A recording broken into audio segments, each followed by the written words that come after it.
प्यारे बच्चों, पिछले वीडियोज में आपने भाषा, लिपि, भाषा के उद्भव और विकास के बारे में तथा उसकी वर्तमान स्थिति के बारे में पढ़ा। आपने ये भी जाना कि हिंदी भाषा में 5 उपभाषाएं तथा 18 बोलियाँ हैं। इनका संक्षिप्त रूप से पिछले वीडियो में मैंने आपको बताया था। आज हम हिंदी साहित्य के संक्षिप्त इतिहास के बारे में पढ़ेंगे। तो किसी भी साहित्य का इतिहास जनता की चित्त वृत्तियों का, मतलब मन में जो भी वह सोचती है, जो उसके चित्त में रहता है, जो उसके हृदय पर अंकित रहता है, वही चीज़ें साहित्य के इतिहास में होनी चाहिए। मतलब साहित्य कहा गया है कि समाज का दर्पण है। तो समाज में जो जो चीज़ें होती हैं, कवि उस चीज़ को अंकित करते हैं और इतिहास लेखक उन सारी चित्तवृत्तियों को संचित करके, उसे एकाकार करके, उसे एक कालखंड में बांटते हुए एक तरह की रचनाओं को एक काल क्रम में रखते हुए इतिहास लिखता है।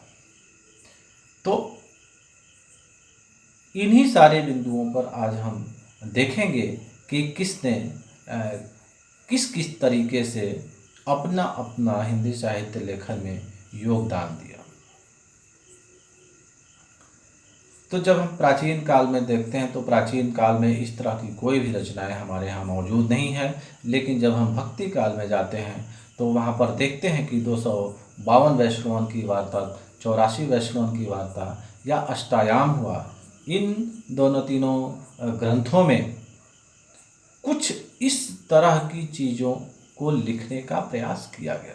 हालांकि वह इतिहास किसी भी तरीके से साहित्य के इतिहास ग्रंथ नहीं कहलाएंगे, लेकिन उसमें जो सूचनाएं दी गई उसके द्वारा इतिहास लेखकों को वो चीज़ें या तो प्रभावित की या उससे थोड़ी बहुत उनको सहायता भी मिली या उनको वो प्रेरित भी की उस दिशा में लिखने के लिए। तो ऐसा नहीं कि इन सारी चीज़ों से कोई भारतीय प्रभावित हुआ। सर्वप्रथम एक फ्रांस का विद्वान था, फ्रेंच विद्वान गार्सन द तासी, जिन्होंने इस्तवार द लिटरेचर हिंदुस्तानी फ्रेंच भाषा में लिखने का प्रयास किया, जो कि 1839 में लिखी गई। हालांकि यह हिंदी साहित्य के इतिहास की परंपरा में चूँकि पहला प्रयास था, इसीलिए इसका योगदान अपने आप में बहुत ही महत्वपूर्ण है। लेकिन यदि साहित्य के इतिहास के दृष्टिकोण से देखें, उसकी जो विशेषताएं होती हैं उसके दृष्टिकोण से देखें, तो यह पुस्तक कहीं भी नहीं ठहरती है। लेकिन पहले प्रयास के कारण यह इस्तवार ला लिटरेचर हिंदुस्तानी फ्रेंच भाषा में लिखी जाने के कारण भी बहुत ही महत्वपूर्ण है। और इस तरह से हम कह सकते हैं कि गार्सन द तासी ने हिंदी साहित्य के इतिहास लेखन की परंपरा की नींव डाली। तो इसके आगे हम देखते हैं तो एक महत्वपूर्ण पुस्तक मिलती है शिव सिंह सेंगर की, जिन्होंने शिव सिंह सरोज नामक पुस्तक 1883 ईस्वी में लिखी, जिसमें हजारों कवियों का उन्होंने उल्लेख किया। इन 1000 कवियों का उल्लेख उन्होंने बड़ी ही मेहनत करके किया था, और जिससे कि परवर्ती रचनाकारों को, परवर्ती इतिहास साहित्य के इतिहास लेखकों को इससे काफ़ी सहायता मिली। उसके बाद हम देखते हैं तो जॉर्ज ग्रियर्सन आते हैं, और जॉर्ज ग्रियर्सन ने अंग्रेजी भाषा में the modern vernacular literature of Hindustan, the modern vernacular literature of Hindustan 1888 ईस्वी में लिखा। यह मूलतः अंग्रेजी भाषा में लिखा गया था, लेकिन इसकी सबसे बड़ी विशेषता यह थी कि इसमें काल क्रमानुसार वर्गीकरण करने का प्रयास ग्रियर्सन साहब ने किया। साथ ही साथ उनकी एक जो बहुत ही महत्वपूर्ण देन थी, जो हिंदी साहित्य का मध्य युग है, जिसको कि भक्ति काल की संज्ञा दी गई, इस भक्ति काल को उन्होंने स्वर्ण युग माना। मतलब ग्रियर्सन ने भक्ति काल के जो 4 प्रमुख कवि हैं, तुलसी, शूर, कबीर और जयसी, इन चारों का जब अध्ययन किया तो उनको यह महसूस हुआ कि हिंदी साहित्य में यह अप्रतिम रचनाएं हैं, और इसीलिए उन्होंने उसी समय हिंदी साहित्य का स्वर्ण युग से मान लिया। यह जो इनकी देन है ग्रियर्सन साहब की, यह बहुत ही बड़ी देन है, और इस चीज़ को, इस देन को जितने भी बड़े बड़े आलोचक हुए, बड़े बड़े इतिहास लेखक हुए, उन सब ने इस चीज़ को मान्यता प्रदान की, कोई भी इसको नकार नहीं पाया। उसके बाद चौथे और बड़े इतिहास लेखक आते हैं मिश्र बंधु। मिश्र बंधु 3 भाई थे, और उन तीनों भाइयों ने मिलकर मिश्र बंधु विनोद नामक इतिहास ग्रंथ की रचना, हिंदी साहित्य के इतिहास ग्रंथ की रचना की, और यह 1913 ईस्वी में प्रकाशित हुई। इस पुस्तक का योगदान हिंदी साहित्य के इतिहास में बहुत ही बड़ा है। मिश्र बंधुओं ने बहुत ही मेहनत करके 5000 कवियों की सूचनाएं इकट्ठी की, उनके जीवन चरित्र या उनसे जितने भी उनसे संबंधित जानकारियाँ थी, उसको उन्होंने इस पुस्तक में रखने का प्रयास किया। साथ ही साथ सबसे बड़ी देन ये थी कि काल विभाजन का इन्होंने सबसे समुचित पहला प्रयास इन्होंने किया। हालांकि काल विभाजन का प्रयास ग्रियर्सन जी ने पहले कर दिया था, लेकिन मिश्र बंधु विनोद ने उसको उचित तरीके से, उसको सारगर्भित तरीके से, उसको सजा संवार कर कालक्रमानुसार वर्गीकरण करने का प्रयास किया। तो हर आलोचक की, हर इतिहास लेखक की कुछ न कुछ देन है। इन्होंने मिश्र बंधुओं ने जो 5000 कवियों का उल्लेख किया, इसका फायदा लगभग जितने भी बाद के लेखक लोग आए, जितने भी बाद के इतिहास लेखक आए, उन्होंने मिश्र बंधु विनोद पुस्तक से काफ़ी सहायता ली। हम ऐसे भी कह सकते हैं कि जितना कच्चा माल मिश्र बंधु विनोद ने परवर्ती लेखकों के लिए परोस दिया, उसके चलते परवर्ती लेखकों को बहुत बड़ी सुविधा प्राप्त हुई, और उन्होंने ये कच्चा माल यहीं से उठाया। उसके बाद आते हैं आचार्य रामचंद्र शुक्ल, जिन्होंने हिंदी शब्द सागर की भूमिका में ही हिंदी साहित्य का इतिहास लिखा, जो कि 1929 में प्रकाशित हुई।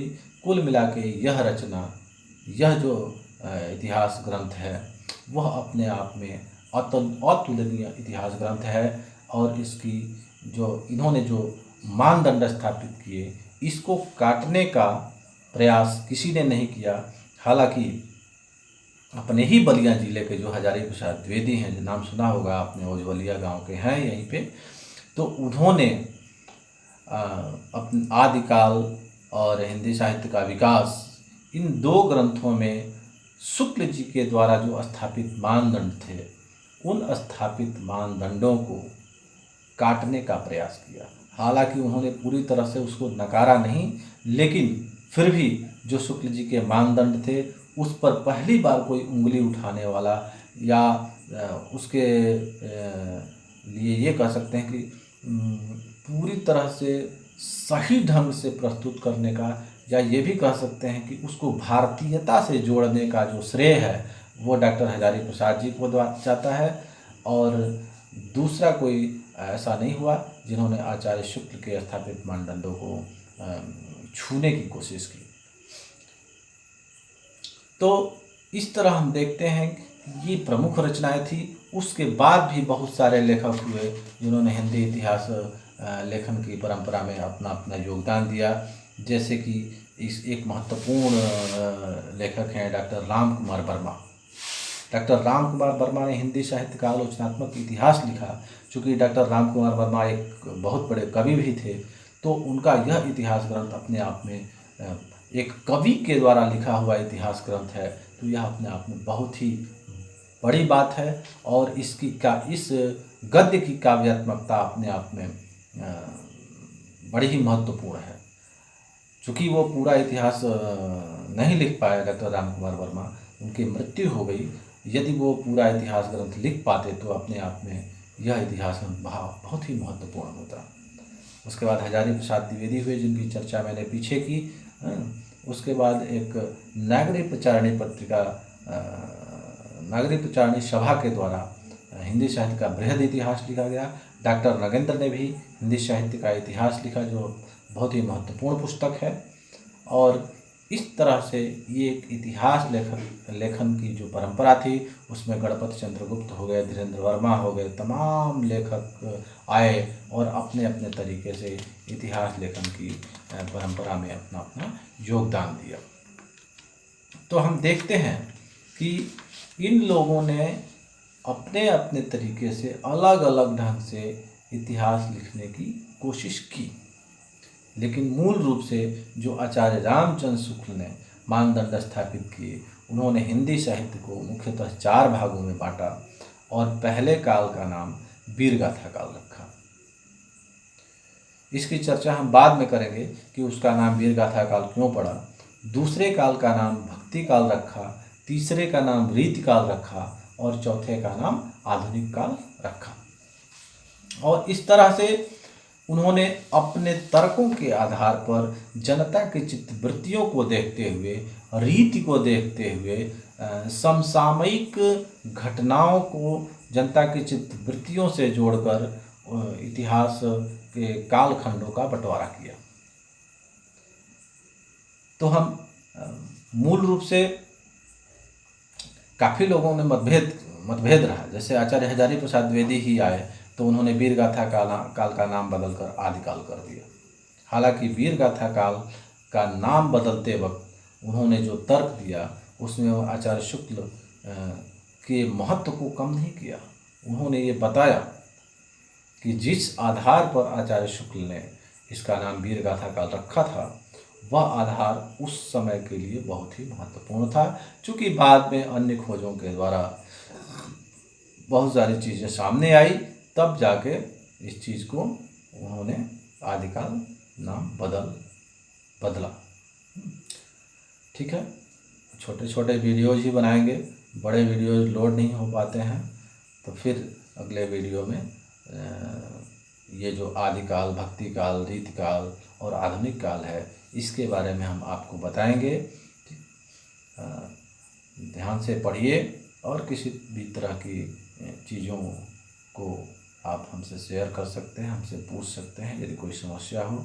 अभी चूँकि ये हमें सूचना मतलब एक तरह से लेक्चर दे के हम पढ़ा रहे हैं, लेकिन जब हिंदी साहित्य का इतिहास या विकास अब शुरू हो गया है तो इसमें जो पीछे प्रश्न दिए गए हैं उसको भी हम आपको उपलब्ध कराने का प्रयास करेंगे। क्योंकि हिंदी साहित्य अब यहाँ से आपका पाठ्यक्रम शुरू हो जाता है।